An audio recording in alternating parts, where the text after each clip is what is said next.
This is the Picard podcast on TV Podcast Industries. We're talking about Star Trek Picard, Season 2, Episode 4, Watcher.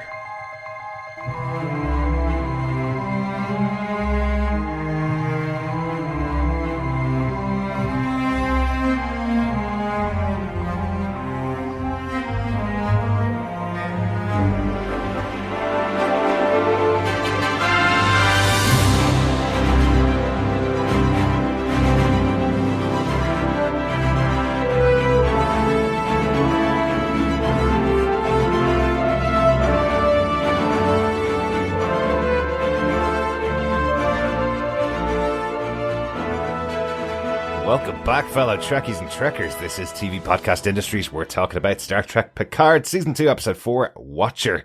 I'm one of your hosts, Derek. Hello there, fellow Trekkies. I'm one of your other hosts, John. And rounding out this trio of Watchers who watches the watching of the Watchers, I'm Chris. We're all watching the Watchers, yes. Yeah, exactly. Who watches the Watchers? We do. The Watcher. We do. We watch them all. That just reminds me of The Simpsons. You remember the episode where it was the Secret Society? Remember? The Stonecutters? Yes, I do. There you go. That song. I'm not going to sing it because we'll get a copyright strike because I'm that close to the original. Sure. Oh, they were out of tune as well. Okay. They were. Excellent. Well, fellow Trekkies and Trekkers, thanks so much for joining us for our chat about this episode of Star Trek Picard. A little bit later this week, we had been lucky enough to get the first couple of episodes ahead of time from Prime Video. Thank you very much, Prime Video, for giving us the first 3 episodes ahead of time, but didn't get this episode ahead of time, so we had to wait for it to come on Prime Video in the UK. So it has aired today. We've been able to watch the brand new episode, all based in 2024. So a really interesting episode as well. Lots to talk about. So thanks for waiting for us for our thoughts about this episode. Yes, thank you so much. First of all, to Prime Video for doing this, giving us it before. It obviously was fantastic for those of us with the crazy work schedules that we have. Mm-hmm. I'm looking at myself in the mirror here. Yep. But I actually enjoyed watching it. This sounds terrible at the same time. It's so rare sometimes where we get to watch it with the audience at that same kind of around that same time. So I actually managed to watch this pretty much as close to probably the rest of the world as everyone else. And then just, it's that, all right, straight away jumping over to Twitter and seeing what everyone thought almost in real time. But we sometimes miss out on that. And It was fun.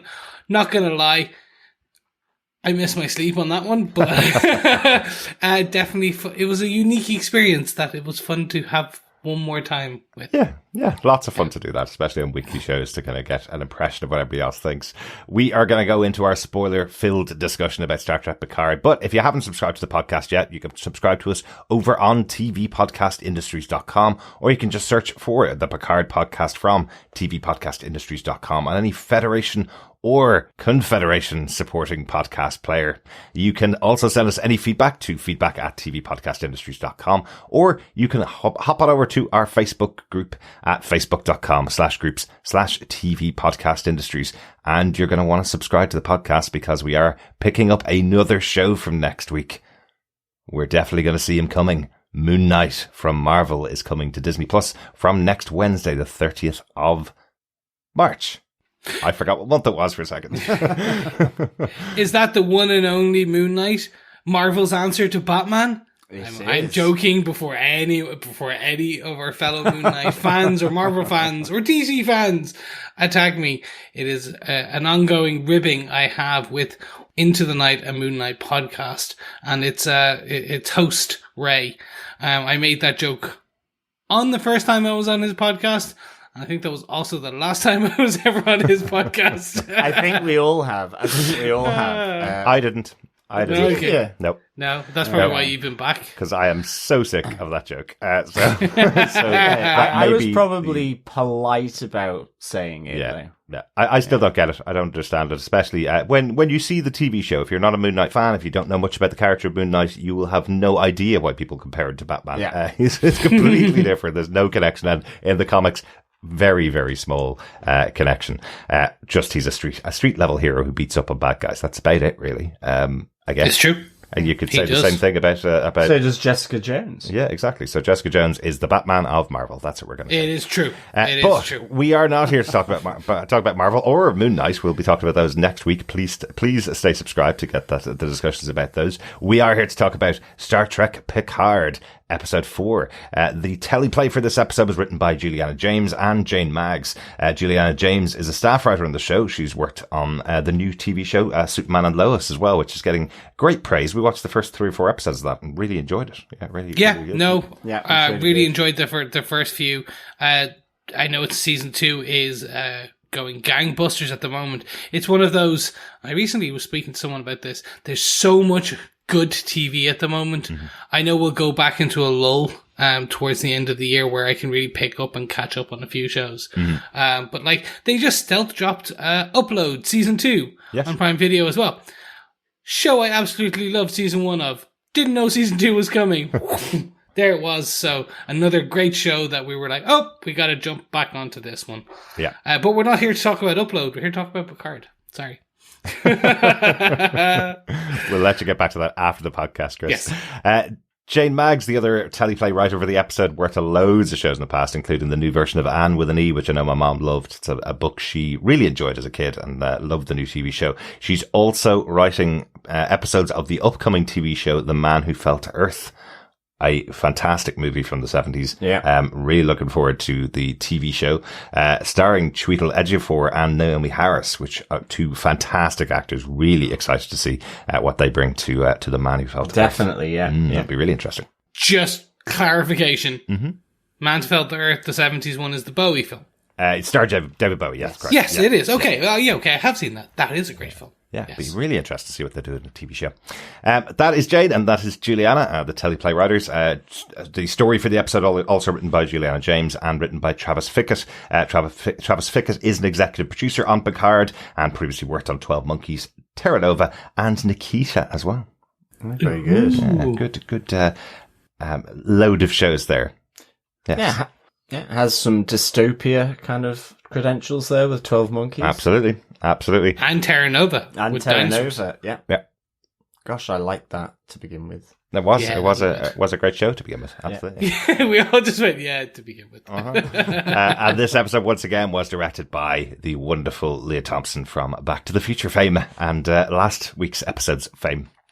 John, do you want to tell us what they gave us with your synopsis for Star Trek Picard, Season 2, Episode 4, Watcher? Sure. Rios ends up on the wrong side of the law in 2024 Los Angeles as he is detained by ICE. After being tasered and mocked, he is boarded onto a bus to be deported from the United States. Meanwhile, 7 of 9 and Raffi, who after dealing with 21st century bureaucracy and a stick shift of an ancient fossil fuel-based police car stolen from a downtown precinct, are in hot pursuit to liberate Rios from deportation. Nice. Back at the Confederation ship, Jurati and Picard figure out the clues held subconsciously in Jurati's mind after her connection to the Borg Queen. Realizing there are only 3 days left to save the future of the Federation, and with time running out, Picard seeks out an old friend, a younger Guinan, to help find and contact the Watcher. While Guinan doesn't yet know Jean-Luc Picard, he manages to build trust with her, and is able to get a meeting with the Watcher, who unexpectedly turns out to be another old friend, the Romulan Laris. Meanwhile, back aboard the ship, the mind games begin between the Borg Queen and Dr. Jurati as she tries to fix the ship's systems. But when 7 of 9 and Raffi find themselves in imminent danger of arrest by the LAPD after stealing a police car, Jurati, desperate to get the transporters working to save them, must make a deal with the Borg Queen. Elsewhere, at an outdoor cafe in downtown LA, a mischievous Q realizes his fingers no longer snap. Exactly, that's what I meant, not that he could break them. Poor Q. That seems like a big realization there for him, that he no longer can do the cool things he used to, which is being omnipotent and just messing with everybody around him. I like that he's subtly trying to undermine the young woman in front of him who's reading an inspirational book. He's kind of like going, you're useless, you're pointless, and then trying to snap his fingers. But we will probably get into that as we get into our points for the episode. As we have discussed before, the way we discuss our episodes is looking at our small, medium, and large points. Our small point is our general order, our medium point is our mega directive, and our main point is our prime directive for the episode. So let's kick off with our small point. Make it so, number one. Who wants to kick us off here? John, do you want to take that? It really is a small point because I was quite surprised that the bar 10 on Forward Avenue actually existed in 2024. I didn't realize that was historical because we'd seen it 400 years later where it was this historical monument with that bar. And so, yeah, I just didn't think it was going to exist in 2024. Yes. And that Guinan was going to be in there, really. So that was kind of a neat little surprise for me. Yeah, it's a nice touch, isn't it? And I do like the reaction from Jean-Luc as he sees it there, where it's almost like he gets the joke this time that we all got in episode 1 when we saw Whoopi Goldberg as Guinan. He looks at the street, looks at the name of the bar, and just kind of puts his hand to his head and goes, "How funny is this? It's called 10 Forward." So I do like that they played it out on the episode. It does make me wonder whether the appearance of Whoopi Goldberg in the first episode was actually quite late into production. It was kind of added so that they could add Whoopi Goldberg into the show. We'd wondered whether we're going to see her back in the show, and now we see a new actress playing Guinan in this episode. So we may get a bookend at the end of the season with Whoopi Goldberg, but very likely we're going to have this actress playing Guinan if we see her further in the show here. So it just feels like almost a repeated joke the way it plays out in the first episode now. Yeah. Do you know what I mean? Yeah, no, I'd agree on that. And I think one of the... It's a shame, though, because of... We did see in episode 1 that she was able to... was explained that she is able to manipulate her aging for those around her. So... Yes. There's a big difference, though, in her manipulation of her age than Q's manipulation of his age. He can make himself look whatever way he wants to make himself look, whereas Guinan has allowed herself to age alongside humans so that they don't feel that she stands out there. So she's aged herself over the 400 years between this moment with Picard and the moment we meet her in the future. Okay. Yeah. She can't go backwards. So. Okay. Unlike you, who can just do that clickety click. Not anymore. Not anymore, though. Well, yes. That's my understanding, of course. Correct me if I'm wrong, but that's my understanding. All right, Trekkies, you heard him. Because that kind of leads into my other point, my small point for this episode as well. Guinan herself, and the meeting of her and Jean-Luc. This is probably the biggest question that people had about the episode. This is a big meeting of these two characters, and it's not technically the first time they've ever met. So why doesn't she recognize Jean-Luc? Is the big question that everybody has. Guinan has been on the planet for about 100 years, or 200 years, I think, at this stage, and has been in LA and has been the owner of a bar. And Picard came back from the future with Data and met her in her younger self, in her younger days, back in the 1800s. So why doesn't she recognize Jean-Luc Picard? And there is a very good reason for that, which I found out from the showrunner of the show, Terry Matalas, who did an interview during the week, answered this question effectively. Because the entirety of history has been rewritten from this point onwards, Picard has never gone back in time to meet Guinan.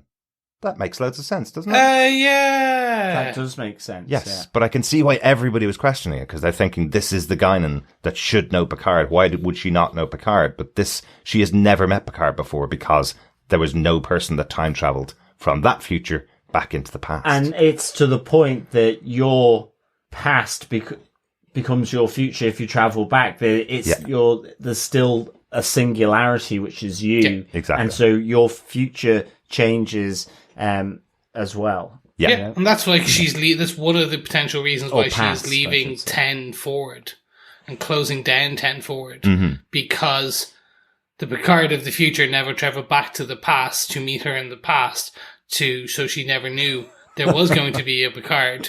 And a really good thing, so she never knew to stay on Earth. So I have a headache.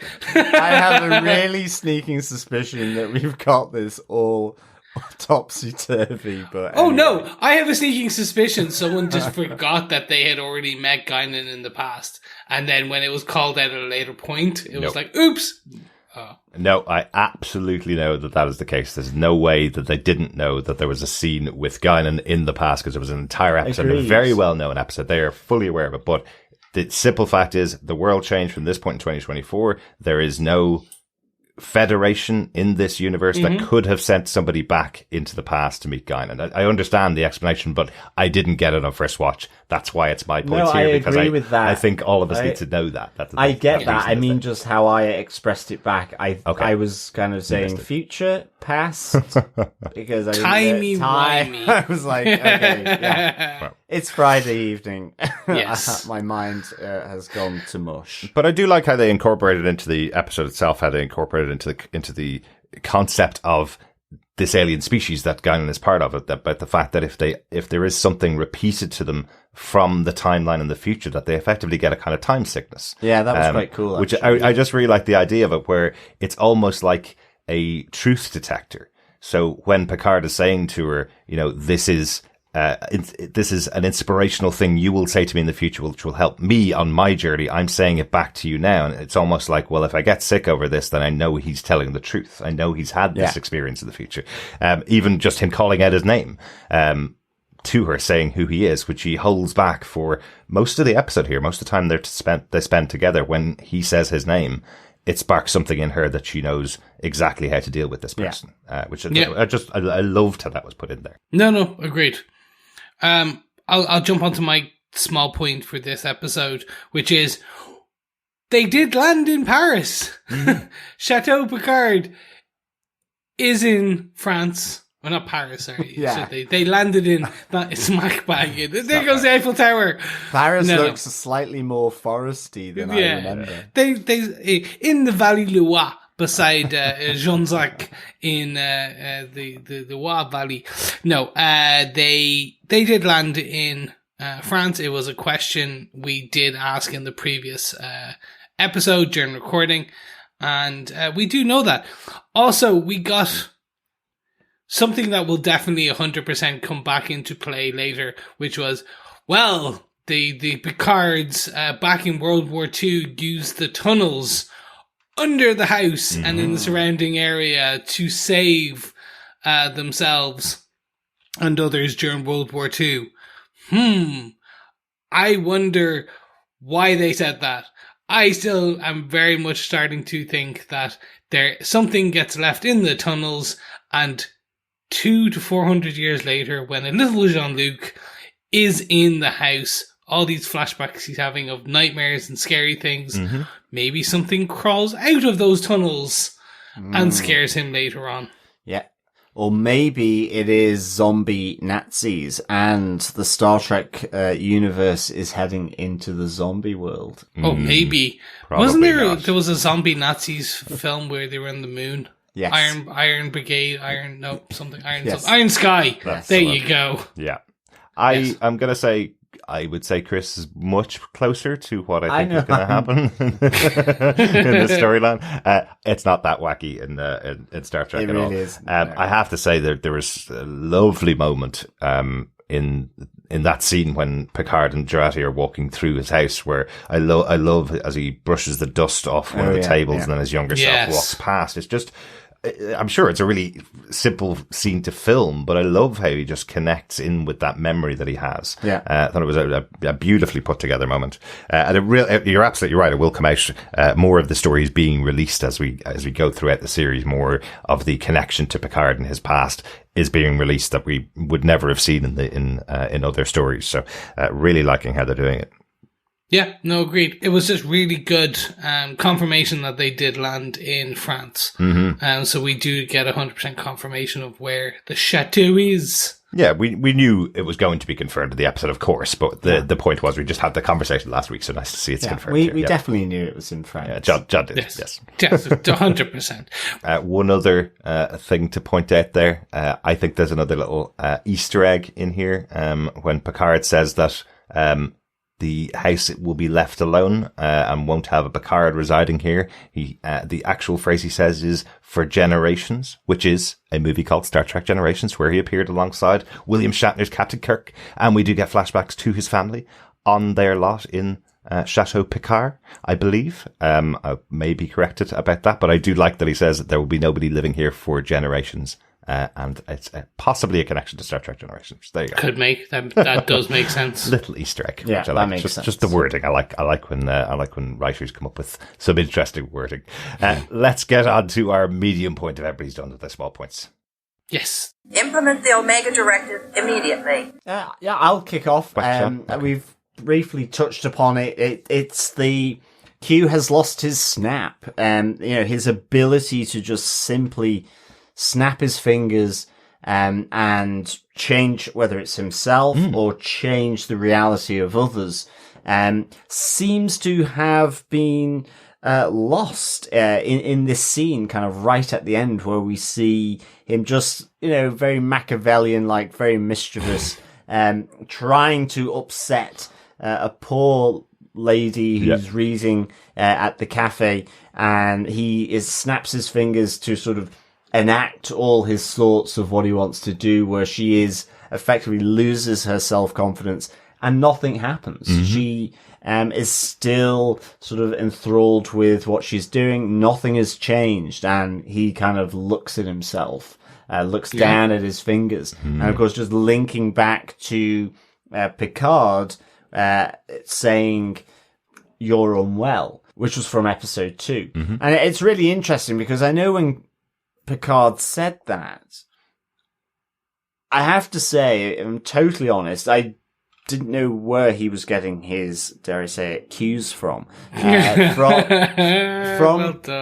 From Q, because like he snapped his fingers, he was able to change, he had obviously moved them into this reality. Absolutely. So fairly the Q of old, really.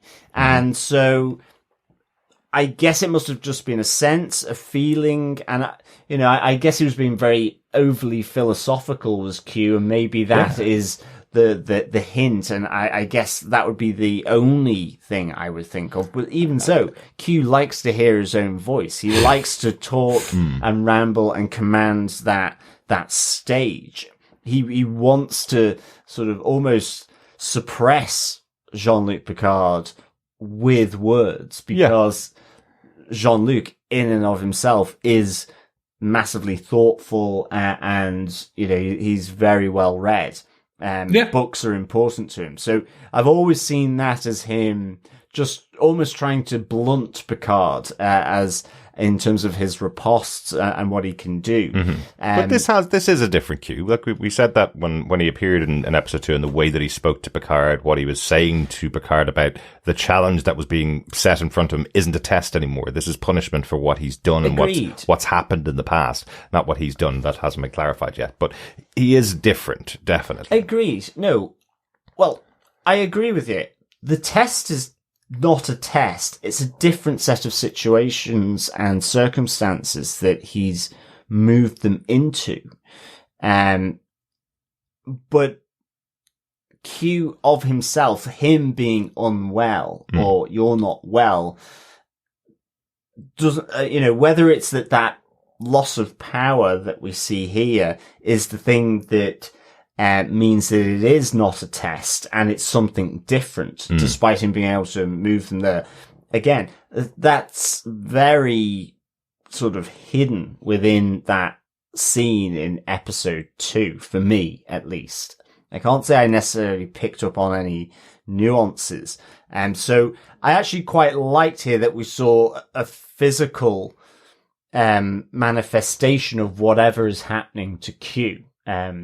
Whether he's losing the mojo. I thought it was just a nice way of showing that he is losing his power, maybe, so possibly that, because he is an omnipotent being, so whether they can become unwell or whether it's the other cues of the Q that have, there's a lot of cues here, that have that have stripped him of something because of what he's done. So yeah, I kind of see there's kind of three possibilities here. Either he's run out of power, which is possible, even though he's an omnipotent being. Maybe he's gotten to the version of old age where you're 2 trillion years old, and that's the furthest point you can reach. yeah, like a dying star or something. Something like that, potentially, yeah. Or he's got a sickness, some kind of illness that's caused this to happen, which may not be connected to his age. He may have some kind of illness that he needs curing. Or potentially it's punishment from the Q continuum for something that he's been doing because he's been messing so much in the galaxy.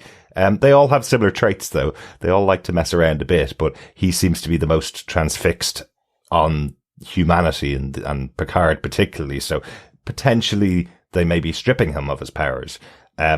All of them, I think, is why he's focused on Picard to fix whatever's causing it so that he can return to his former glory, let's say. That's kind of what my feelings so far on the story is with Q. Yeah, it's within this timeline he is different because of the change that happened here. So the penance, and hence why it's the penance for the both of them, in that he needs his penance correcting as well, but it's through Picard. Yeah, like as if he scraped up as much energy as he possibly could to send Picard over here to go fix this thing that he has. Yeah, fix this problem for me. Anyway, as I say, it was good to get that physical manifestation. I really liked how it was done with the cafe, just the poor innocent lady there having her coffee, about to have her world crashed by Q, and I it was just the great little sort of surprise moment that his finger clicking didn't taste so good for him. Yeah, no, so for me, this was a good plot point because essentially I had almost retroactively forgotten this whole thread and had just assumed, because we had got no further clarification on it, it was like, oh, maybe he was just calling Q sick in the head. Like, more mental versus, let's say, clickable. Or snappable, I should say. But yeah, no, overall, it was a fun little bit. I'm wondering, though, was this something to do with the, he was wearing a rocket insignia, she was wearing some form of rocket as well. Okay. So I'm wondering if it's going to be, because he's then reading something about space travel on the newspaper. So I am wondering, is an element of this going to be almost like the Cochrane-esque piece of First Contact, where because something happens in 3 days to space travel or to something around space travel, they no longer, or that was what was going to happen because that woman left, because Q originally kind of snapped his finger and made her depressed. She left. She didn't do something, and then that led to the good timeline. But because his power didn't work, she did do something. Okay. And it led to the bad timeline, the Confederation. Okay, that's a lot of ifs and possibilities. I'm not sure how that works together. But yes, there's definitely a space mission going on in 2024. It's been advertised in the background. Last episode, definitely some big mission is going on around this time. And yeah, with Q, the outfit that Q's wearing, I presume he's trying to fit in at the institute that's in LA. So, so there's definitely something there that he was trying to do. Yeah. But is this the Q that came back in time to set up the future, or is this the Q that's followed along with Picard? So we don't know. We don't know. We'll know. Same Q? It was the cliffhanger from the end of the episode, so we're not supposed to know what he was doing until next week, I'm sure. Chris, what about yourself? What's your medium moment from the episode? Since we've been talking about time and Wime and realities and futures and thing, I'm just going to say I sucks in all times and TV realities. Wow, they really portray this governmental agency as just a group of not nice people, because sometimes this is a PG podcast. We will just call it that because, all levels of racism just on show, blatantly on all aspects of this piece, where Rios even goes as far to I'd basically stand up to a man who's getting abused and potentially sent away back to across the border with no rhyme or reason because he'll stand up and he's giving the guy an eye, according to this not nice person in a uniform. And Rios gets like full on tasered. Yeah. Like, for enough of a point that I'm like, he's going to pee himself. Like, we know that happens in reality sometimes if they get that much tasering. Yeah. Now, in fairness, I know you're saying Rios stood up for the person that was about to be deported by ICE. Rios says in English to the guy, it's not like he's hiding it behind in Spanish or something like that. He says to the guy in English, give a guy a badge and look what he does. Look how racist he becomes, basically, to this guy's face who has a taser. So I understand standing up. I get it. But he is currently arrested and currently suspected of being an illegal immigrant in a cage. He doesn't just stand up for the guy and try and block him and say, get away from him. He accuses the guy of being a racist and accuses the guy of being a big man with a big badge, effectively. So I kind of get why he would have pissed him off, I guess. Oh yeah, he pissed him off. The punishment didn't fit the crime. Let's per se that way.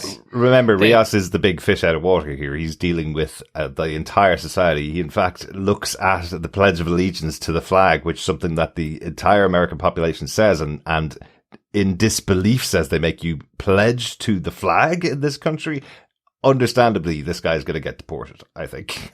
Oh yes, but it was just for me it's we've seen a lot of incarnations of ICE in the last 2 years in particular, maybe probably 4-ish, since they became a more prevalent story topic in reality. Yeah, absolutely. So therefore they became a story prevalent, a topic within writers' rooms as a lot, even for years. No matter what anyone says sometimes, Star Trek has always been about equality, equity, and talking about politics and race and religion and everything in between. It has always been that, back into this, like the original Star Trek, the original series. So if this was going to happen, I'm hoping they maybe do a bit more on it, but I'm feeling now maybe not. But it was just good to see. Yeah, I'll leave it with, in all TV timelines and realities, Rios gets shocked by ICE being sucky. Yeah.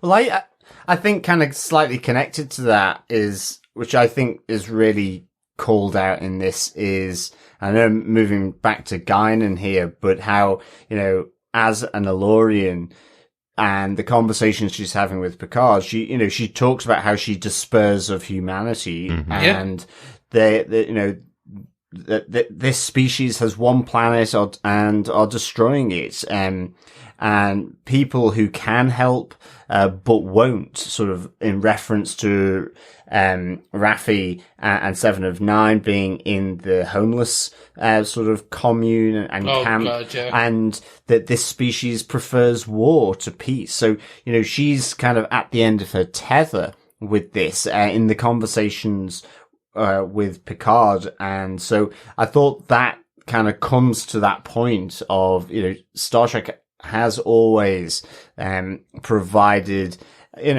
some people will say it's an ideal, others that, humanity can move towards something that isn't these extremes and these contradictions. And so I thought that was really, really good. And I think Rios here in this moment is, in his own way, even to the point where he actually mocks the guard by laying out the truth to him that he is a captain of a starship. He's seeking out brave new worlds. I really enjoyed that, and of course, because of just the blinkered view of everything that yes, it's unbelievable. Absolutely. Yeah. But thematically, it also makes the point that you're so introverted and blinkered in your view that all people in these cages are bad, and that they aren't allowed to have an opportunity to whether it's escape famine or war or whatever it might be, that, you know, you just completely discount them. So by him saying that, he knows he'll be discounted, not only because it maybe seems fanciful to the guard, even though we do see about the space element on Q's paper, but also because for him, he is also an illegal immigrant that really ends up having no rights. And that's his blinkered view of the world, effectively. So I thought it was really, really good. Yeah, absolutely. Really love how they deal with Rios in this situation. It's just great to have it because, you know, exactly as you said, Chris, you know, this is written at a time before Biden became the American president. Understandably, so much going on in American society at that time. So much going on, and so much still going on now. It's not like it's all changed just because Biden is now president. That's absolutely not. There's still so many tensions going on in that country. And this is reflective of that through the lens of Star Trek, a show that is saying that in the future, people from Earth will be Earthlings dealing with aliens from other places. The world borders will have to change in some sense to be able to accomplish a place where everybody is equal on the planet Earth. That's kind of where they've always had to aim to go to. So having someone like Guinan, who is a really open character, who's always been somebody that has been really understanding, to have her stand there and go, I can't do this anymore. I'm watching a planet that's burning up. There are a multitude of people here who have enough resources to solve this, but their biggest fear is having less than they have now. I love that line from her. I thought that was really insightful into part of the problem that we have with a global capitalist system, which is not the same thing that Starfleet embodies in Star Trek, or the Federation embody in Star Trek. So in order to achieve their history, I suppose, things have to change on the planet. So I like that this show is exploring the things that may have to change. Yeah.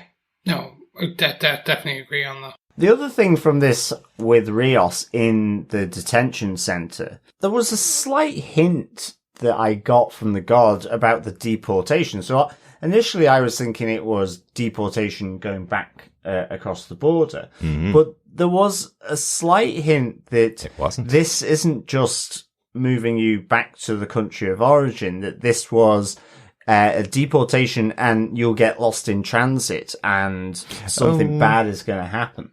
That's more, we don't know where you'll end up, and maybe you don't end up where you think you're going to end up, and you end up in human trafficking. It was a little ominous. I agreed there too. Because there has been there were stories a lot like this of many people in America who were arrested. Again, I'm saying stories, would have been written of potentially people being deported and not ending up in their destination, and no one knows where they're going or what happened to them. So again, it's kind of this using the stories that would have been around at that day and when they were still writing to kind of feed into some of this. But also, there is a connection here to a Deep Space Nine episode as well. Okay. We thanks to one of our wonderful fellow Trekkies and Trekkers who pointed us back to an episode of Star Trek. Jamie Lutton pointed us back to an episode of DS9 which had Captain Sisko and some of the other crew of DS9 went back to 2024. The same year that this has taken place. And in that episode, there was a lot of downtrodden people who were unemployed, people who were homeless, people who were immigrants, people who were mentally ill, people who were sick, who were all being pushed into sanctuary districts, as they were called. And the reference here that we get for Rios is that he's not going back to his country of origin, that he's going to a sanctuary district on the border for his country of origin. So a direct connection to the DS9 episode, that there is these sanctuary districts that are being set up all across the US effectively. So I like that connection. It's a very small connection, only in one line of dialogue, but it is a connection. Sisko is stuck in a sanctuary district in that episode of DS9 and has to work his way out and work out how to get out of there.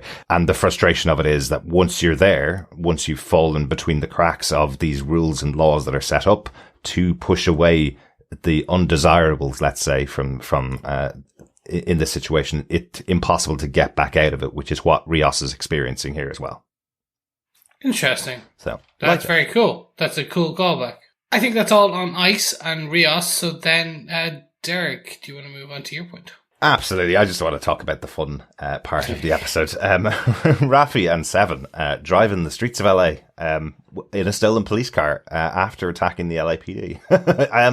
I really like this. I love getting the two of them together for much more scenes. Wow, these two work so well together. We didn't get enough of them together in season 1. We've been bemoaning the fact that they're broken up, so we don't get scenes with them. So having the two of them as buddy cops almost in this episode, or buddy criminals, I guess, since they robbed a police car, was really, really good. I love Raffi going into the LAPD, demanding to get back Rios. You know, you are the protectors of the peace. You are the protectors of the people. You're here to work for us. Where is Rios?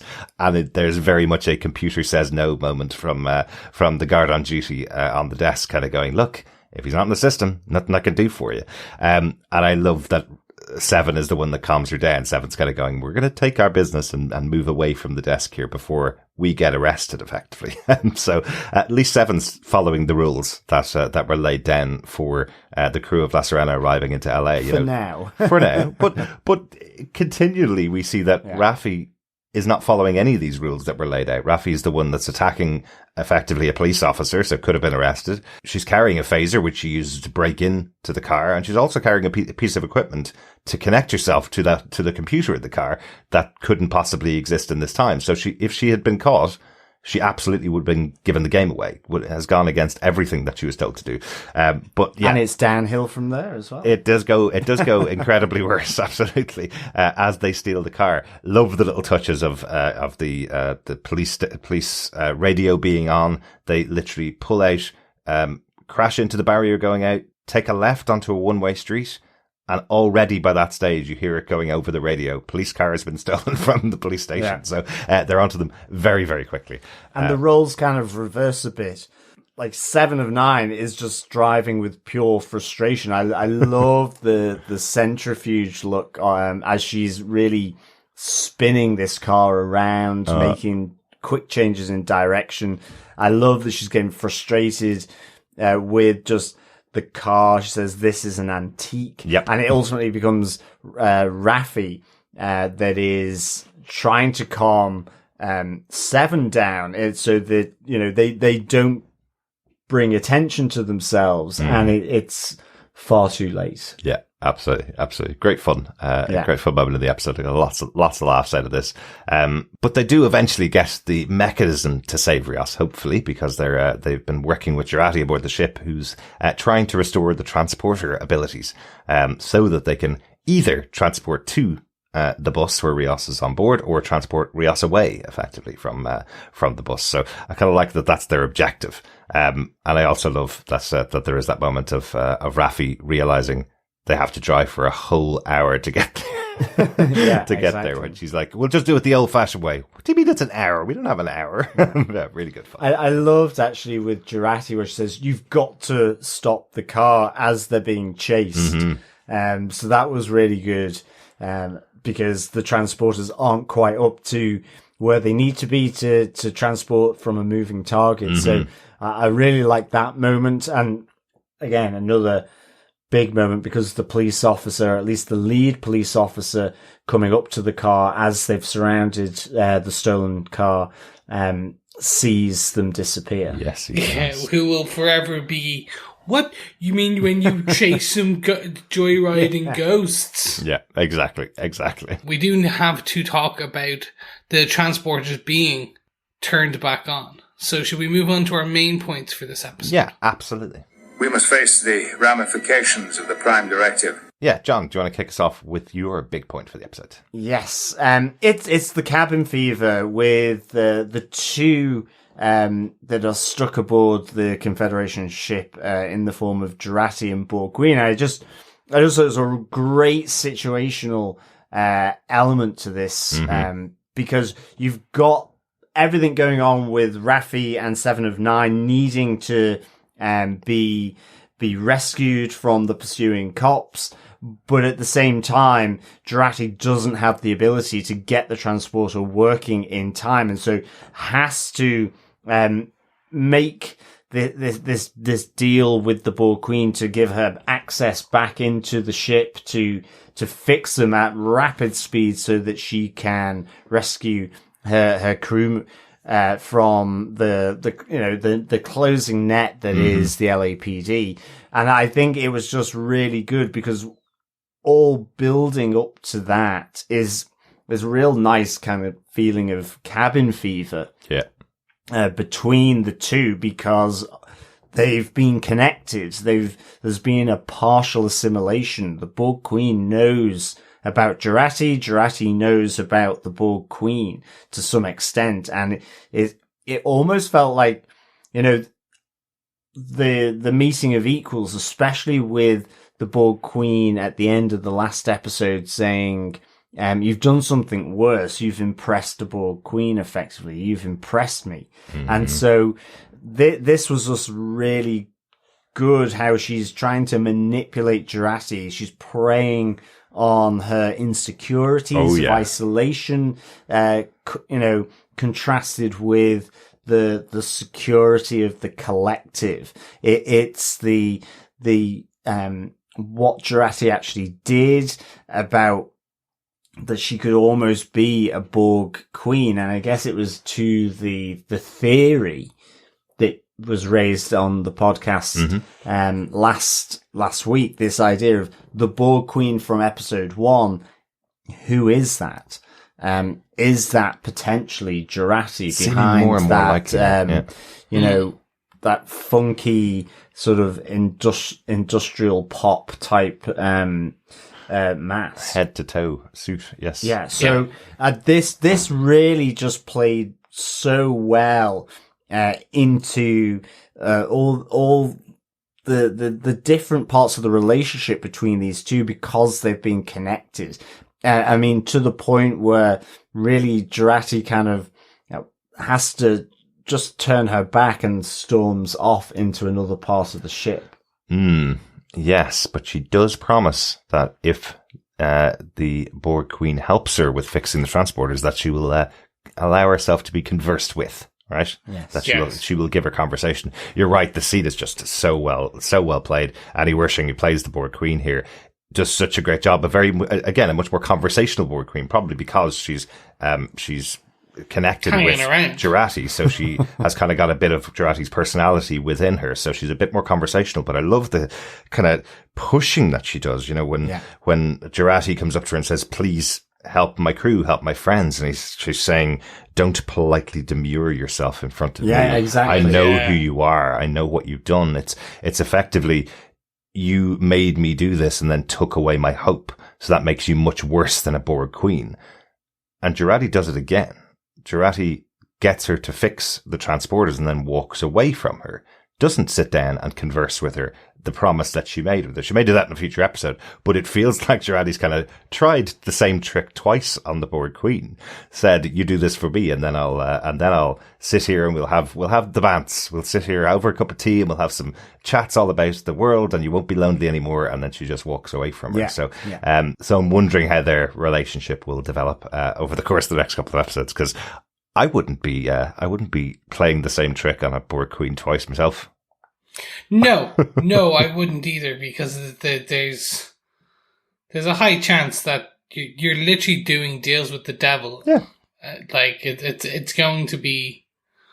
Yeah, it's not going to end well. Stop sticking your hand in the mouth of a wolf, I think, is probably the thing I'd say. Well, exactly. It's even just, I mean, I get it. Picard had to go on his own and leave someone back with the Borg Queen, but just because of the nature of the situation from the previous episode, and especially given Picard was so against her connecting to the Borg Queen, it felt like he kind of left quite quickly. But they were on a countdown with this 3 days left to the crunch time where you have this divergence in the timeline. Yeah, absolutely. It's interesting to think, though, as well, that we are 4 episodes into a 10-episode season, and they're already kind of starting to move a lot of the chessboard pieces into places already. And we're calling some of them already. So some of these I'm hoping then are just a kind of red herring that like we think they're fainting left and they're going to faint right. Yeah. So, but I don't think so with Jurati. I think this Jurati Borg Queen thing is going to. The puzzle pieces are kind of getting too lined up. Yeah. They also don't have to hide their story all the time as well. They do have to give us the steps as to how they get there. And, Jurati has been this character we followed all the way through from the start.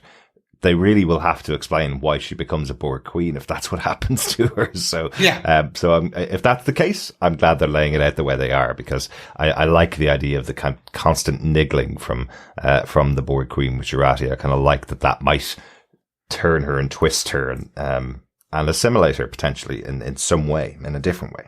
Yes, well, she said there's many words for what we call assimilation. Cooperation and connection, yes. Yeah, no, definitely a really good one. If that's okay, I'll move on to my point for this episode. Yeah. Let's go see the Watcher. Let's get led around by multiple random people. Love that. This was very cool. Yeah. I actually paused it when I was doing my rewatch on Prime Video. And we obviously have the X-ray feature, and it just said, it actually started naming some of the cast as like little girl, tall man. Excellent. And everything. And I think it was hot dog salesman. I'm like, cool. I like that is a good thing for the IMDb pages. Yeah. Because this was fun. I, for a second, did think that the child was the Watcher, and I was like, oh, they're going to give us creepy kid who's actually essentially a Q who is millions of years old and just takes no shit, but is in a 12-year-old's body. I'm like, cool. This is going to, nope, that's not. Oh, you're going to do the creepy tall guy. Okay, let's go down. Nope. Okay. And then, bam. You get a Romulan, which I'm like, interesting. I don't think it's a Romulan. I don't think it's who we think it is. I think it is one of those, essentially, it's like we take the form of someone you're expecting or you love or one of your regrets or something, that's telepathic kind of visage. Because do Romulans live for over 400 plus years? We've had inclinations from the past in other shows that the Romulans can get old. I think like quick Google says up to 250. So at this already, she's like at a minimum 400 or 500 years old. If we said at the beginning of season 2. So it's not, I don't think it can be her, but it is cool to see because straight away you're left on that kind of cliff edge of, oh, what happened? And they disappear into a smoky box. Which looks like some form of, like, it doesn't look like a transporter, but it's maybe a cloaked vessel. Who knows? A dimensional door. Yeah. It's just one of those, what is a Watcher and what is it watching for? Because what we hear from Guinan is essentially the Watchers watch. This is, my God, too many watches the Watchmen. Guinan does say they are essentially Watchers for very particular and special people throughout time and space. Yes, she said the Watchers are assigned a role of watching, but it's very unclear about who it is that assigns that role, which is what Picard is asking. So hang on a second. I know there's Watchers, but who are sending the Watchers here? Yeah, it's a really intriguing one. I'm sure there are lots of Star Trek fans who have some good theories about who this is, and I definitely need more time with maybe Memory Alpha or my Star Trek box set to guess at who this being is or what this being is, and why they're taking the form of Laris. But I might as well just wait till next week and see who it is on the show. But also remember, we do have an omnipotent being in the form of Q, so there is the potential for this type of species existing as well. So it could be new, or it could be something that we're just not quite recalling. As I say, what was it, the Traveller, I think was the name of the being that took Wesley Crusher in Star Trek The Next Generation. So maybe Traveller, kind of a variation on that. Traveller, another omnipotent being. Yeah. Wouldn't it be really interesting if they got Will Wheaton back to play Wesley Crusher after all of these years on Picard? That would be great. That's a great way to work him in. How did the whole Traveller situation work out for Will? I'd love to know. Excellent. That'll be interesting to find out next week, and it was a real shocker. I think we were all guessing that Guinan was the Watcher. Yes. That was the whole story was going to be Guinan's Watcher. So that was partly it. Guinan led Picard to the Watcher. She's not the Watcher herself, but who is the Watcher? And we'll probably find that out next week. But maybe that's part of what they're doing on the show, Chris. Maybe we're guessing portions of what they want us to get to, so that they can take the leap on to the next thing. Yeah. So maybe that's a good way of writing the show, really, isn't it? It is. Once you kind of get into timey-wimey stuff, it does get easier to kind of change things and kind of go, well, you thought this was going to be, so we're going to help you along because you're not going to catch everything. Well, absolutely. And it's really complicated otherwise, so glad that they're helping me along, definitely. But that was my major point for this episode. What about yourself, Derek? What's your major point? Excellent. I don't have a major point because we've gone through all of them. What I have is some notes from the episode, some things that I picked up. I already mentioned the Generations connection, but there are a couple of more clearer connections to the Star Trek universe that are detailed in this episode, or called out in the episode, let's say. First one, a conversation between Jurati and Picard when Picard solves the mystery of the 15s, and Jurati calls him Dixon Hill. Dixon Hill was the private eye character that Jean-Luc Picard used to play on the holodeck back in Star Trek The Next Generation. So still a famous stuff, PI, I guess, in literature in Jurati's time, which I like. I thought that was a nice little call out. A fantastic call out for Star Trek for The Voyage Home. There is a very, very well known scene with Spock and Kirk on the bus, trying to think about their plan of removing the whales from Earth, or saving the whales from Earth back in Star Trek for The Voyage Home. And they get interrupted by a punk who's playing a song called I Hate You on his radio and singing along really loudly to it. Spock stands up and gives him the Vulcan neck pinch and knocks him out, to the applause of everybody on the bus. This time we have Raffi and Seven on a bus with a punk playing a song called I Still Hate You. And the opening line of it is, for the last 35 years, nothing's changed, which I love because it's 35 years roughly since Star Trek 4 came out. This time, Seven says, can you turn that off? And the guy goes, yeah, no problem at all. I just really like that song in a real disappointed voice. So I love the touch. Thought a great joke. I'm sure everybody caught the joke that was in there. Everybody who's seen The Voyage Home caught the joke, but I love those little extra touches that push it over the top for an Easter egg. Yeah. No, I did not catch that, so thank you for calling that out. There you go. It's been a while since I've watched The Voyage Home. And last one for me, because we always do a whiskey watch.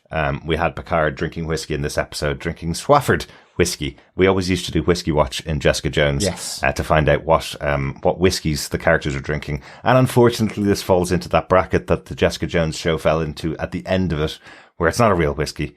You can't go out and buy the whiskey that Picard was enjoying. It is a fake production whiskey that Terry Matalas, one of the executive producers for the show, brings onto his shows with him. So you'll see it in some of his other shows like MacGyver.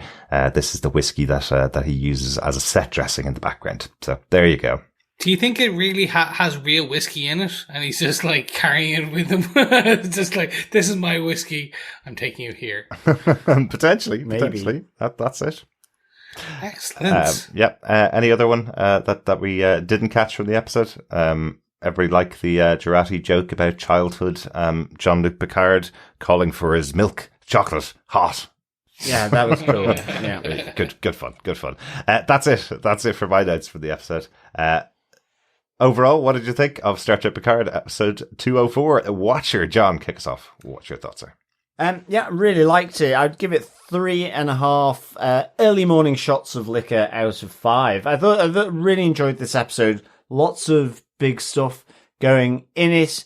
I guess I just felt it was really short in a sense, but that's all. It didn't take away from the enjoyment. I certainly think this is a really good episode, and give it 3.5 early morning shots of liquor out of 5. Very good. Half a point off for no Elnor, I think, is what I'm sensing from Possibly. you. It would have been a 4 if there was at least a little bit of Elnor in here. I think so. But I mean, it really did chug it along. Yeah. And so, really enjoyed it. We probably wouldn't have been able to have Eleanor in this episode, unfortunately. What about yourself, Chris? What did you think overall of the episode? Overall, pretty happy. It very much like John, it's just chugging away in the background. It felt short, but it was the standard length. It's just, we're 4 episodes in, and I feel they're kind of dropping all the major bits. So I'm hoping some of it is just true red herring, or we get a 2-part, almost like a 2-part story for the seasons, where like by episode 6 we have closed all these major storylines and the Confederate, and we're moving into something completely different. For the back half, that is potential.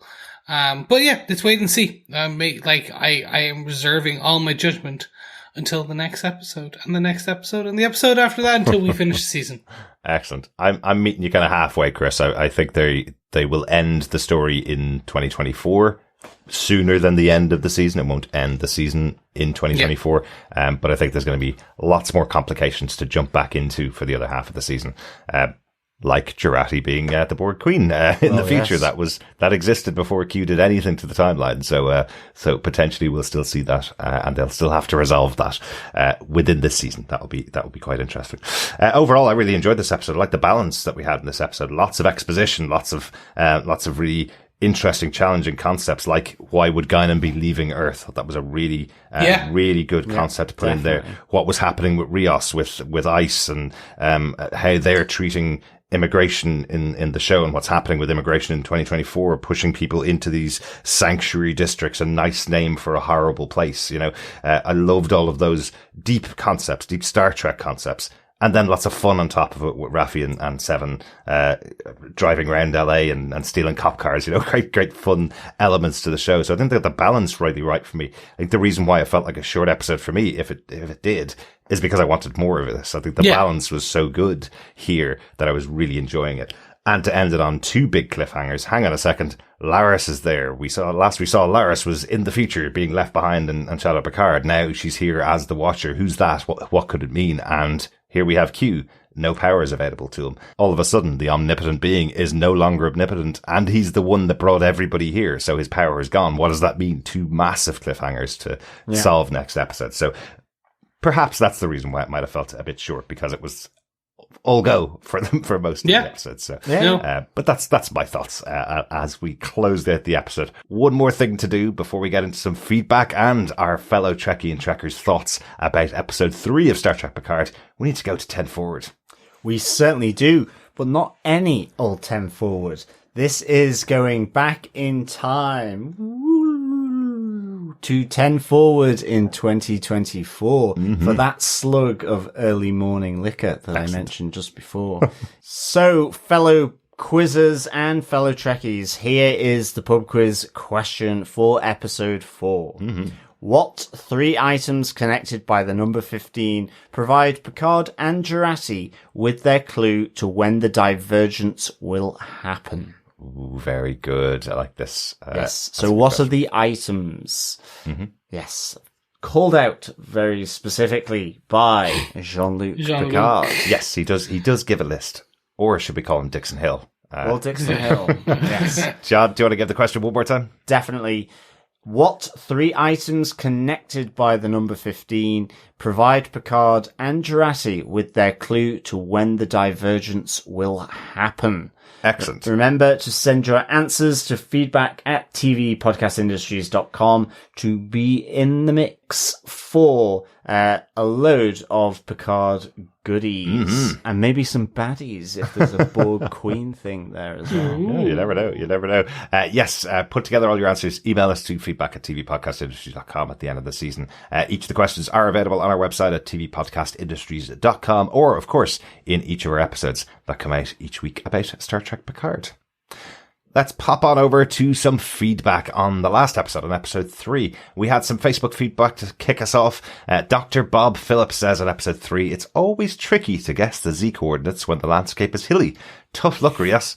Though I have to admit, you landed well when it came to finding very attractive doctors.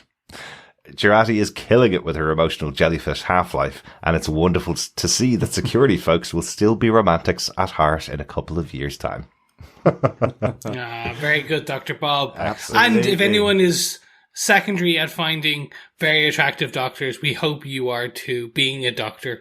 Yes, there must be loads of attractive doctors. There is. Well, we are speaking to one now. John is a doctor. That's true. Dr. John. Yeah. Well, thank you. Yes, not the medical variety, alas. Yeah.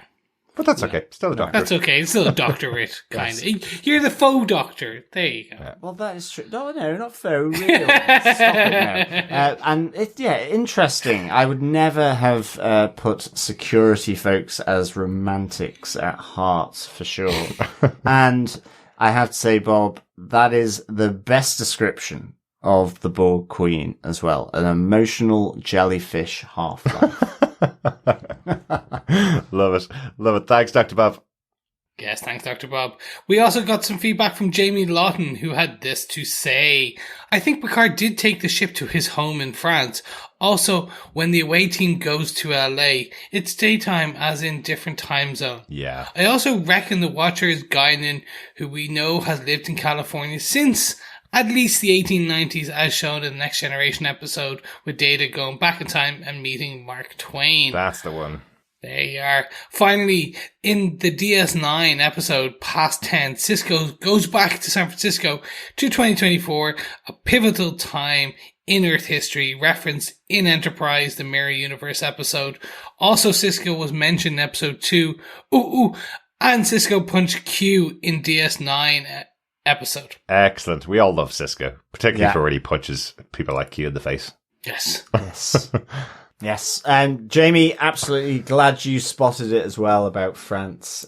Good on you. Yes. Well done, Jamie. Jamie, very knowledgeable about his Star Trek thoughts. And yeah, definitely check out Past Tense, the episode of Deep Space Nine that Jamie recommends. It's a really good episode. We were enjoying watching it the other day. I think particularly because we have these connections now in Star Trek Picard, seeing the other version of it, 30 years ago. And it had the actor from the Gremlins as well, who gets taken out by his own digger as well. Played by Dick Miller. Mm-hmm. He is the guy that sees Gremlins from the Korean War and ultimately is mown down in his own home by the digger or the car, the truck that's outside his house. In Gremlins, not in the episode of Deep Space Nine. Not in Past Tense. Very different episode. So yeah, good old Mr. Futterman. Yes. Yeah, definitely go and check out that episode of DS9. Really good episode, especially because of the connections with Picard. Thanks so much, Jamie. Yeah, thank you, Jamie. Heather Wallace says, poor, sweet, candid Elnor. You were too good for us. He even comforted Raffi by getting her to hold his medal as he died. She holds it as she prepares his body for storage and then wears it over her 2024 gear. Nice. I'm going to be so annoyed if Rios' story is brought down to a romantic subplot. I'll be even more grumpy if his story ends with him staying in 2024 to be with the beautiful doctor with a precocious kid. And/or Rios is his own great-great-great-grandfather. Oh no. Vomit for either option. Please let it be more original than either of those. Absolutely, Heather. There will be streets of vomit from the Trekkies, I think, if that happens. Heather continues, I want to see him resolve whatever issue came up with Agnes. I don't know why, but I'm rooting for the slightly awkward oversharer with the deep attachment for her pet. Oh wait, I'm Agnes, aren't I? Don't mind me, I'll just be over here in a corner being quietly assimilated by the Borg Queen. I hear resistance is futile. Well, Heather, resist away. You don't want to be assimilated by the old Borg Queen. Unless maybe, like Jurati, according to our theory, you do get turned into her. Then you'll be kick-ass. Heather, fantastic email. Thank you so much. Yeah, great email. Really good. Loved it. We're all Jurati. Yeah, absolutely. I think from this episode, I feel the Rios romantic relationship subplot is kind of out the window. I think he's got bigger things to deal with. He does say goodbye to the doctor, and it feels like the end of that. He may come back and see her again, or they may meet up to work together, but it feels like he has to pick up his badge, I guess. Yeah, but it feels like that's a little bit outside the big storyline, thankfully, because you're absolutely right.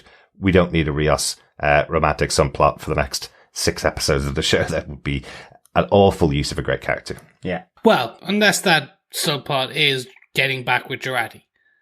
Like, they resolve, basically, she's about to be turned into the Borg Queen, and through his love and their love of each other, he pulls her. Yeah, see, that's exactly what's going to happen. Worse. That's exactly what's going to happen now. I've said it. It is going to happen. Yeah, that will be like Gone with the Wind in space. It'll be horrendous.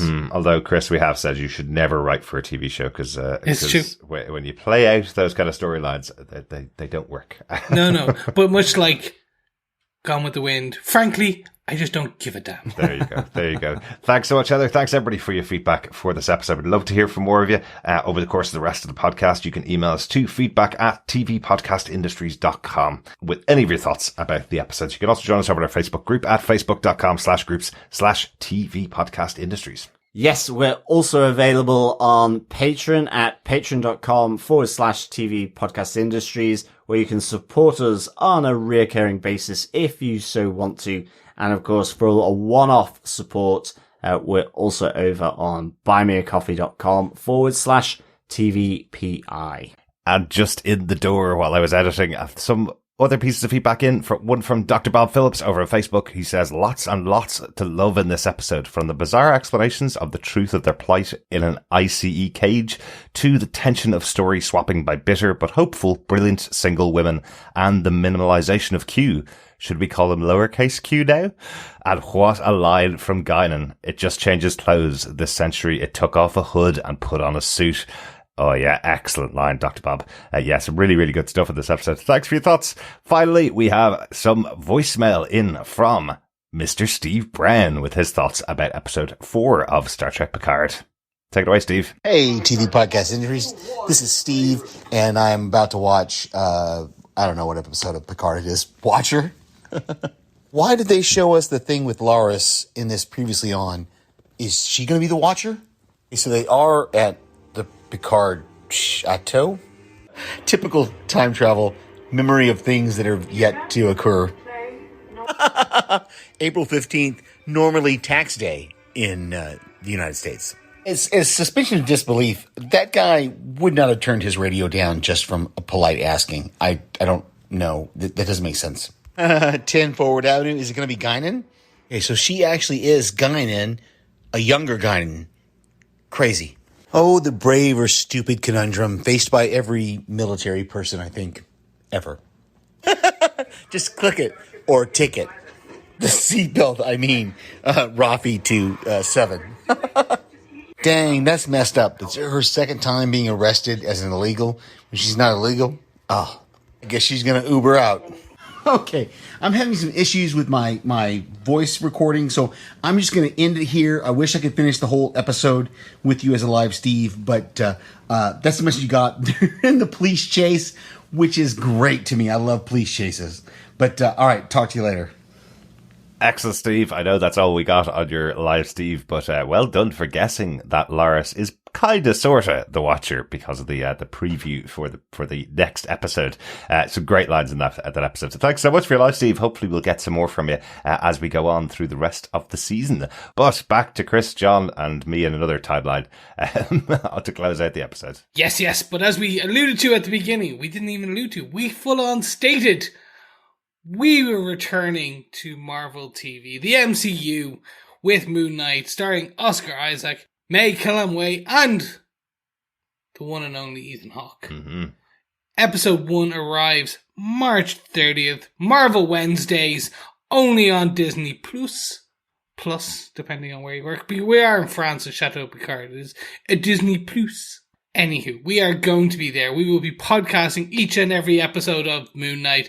We're assuming it's going to be a hell of a ride. We want you to join along with us. Please join us by just following along at tvpodcastindustries.com. Absolutely. Really looking forward to Moon Knight. Can't wait to discuss that show as well as Picard every week. We'll be back next week with Star Trek Picard Season 2, Episode 5. Your feedback on the episodes and the next question in our TED Forward pub quiz. So please make sure you join us next week. Yeah, thank you so much, fellow Trekkies, for joining us. As always, it is a pleasure speaking with you. Remember, keep watching, keep listening, and keep trekking. Bye. Bye. Bye.